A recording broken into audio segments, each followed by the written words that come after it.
everyone, did you ever wonder why we have such a strong connection with dogs? So today in my speech, I'm going to be talking about where the bond between humans and dogs originally came from. So it was a long, long time ago, thousands of years ago, that this originally happened. So I'm going to be talking about the archaeological proof behind it, and also a science experiment that was conducted in the 50s with foxes that also helped prove it. I'm going to be talking about the when, where, and why it happened. So why did this happen? So you had people thousands of years ago living in rudimentary tents, going out hunting and fishing and gathering for their food. And, they wouldn't eat all their food, and they'd throw out the scraps. So you had bones, fur, whatever leftovers they just didn't want to eat. You had a curious wolf come along. He sees this easy, free meal. And he would go and eat the food. He was curious and just didn't mind being around people. And more curious wolves would come along, and they would go and eat this food. It was a free meal. And they ended up breeding with each other and having babies who were more curious, and it just kept breeding, and people would interact with these wolves because they were near, and the wolves eventually became not scared of people, and they just kept breeding, and eventually our bond just became stronger, and we ended up with the domestic dog of today. Well, why do you ask, how do we have wild wolves then? Well, you had these wolves that were scared of people, and they wouldn't go anywhere near you, and they would breed with other scared wolves, and eventually you get wild wolves that we have today. Actually, originally, it started with an extinct wolf species.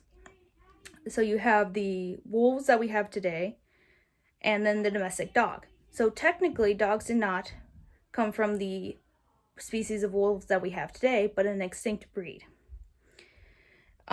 There was also a scientific study back in 1959 by a Russian scientist named Dmitry Belyaev, who did this with silver foxes.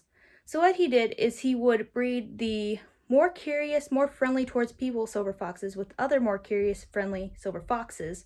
And then he would breed the scared silver foxes with other scared silver foxes. And so eventually you had several generations, and you would have foxes that didn't look exactly the same, and they would be extremely friendly towards people, very nice. And then you have other foxes that didn't look the same either, and they'd be scared of people, they'd be aggressive towards people, and you couldn't really go near them. And so that just shows how the DNA works between the domestic foxes, or the friendly foxes, and the scared foxes. So when did this all occur? They say that this probably started around 15,000 years ago, according to archaeological evidence, but they say maybe even earlier, like 40,000 years ago. Some scientists even claim that dogs were actually domesticated twice, and that's why we have such drastic times of when dogs were first domesticated. So, honestly, dogs are actually one of the first animals to ever be domesticated. So where did this all occur? Scientists in archaeological digs suggest that it mainly occurred in Europe and Asian countries. European and Asian countries. So to sum this all up, we have proof of where, why, when all these animals were domesticated, and we also have people who did experiments on how the genes worked and how we got our domestic dog versus our non-domesticated dogs, like wolves and whatever other wild dogs that you find.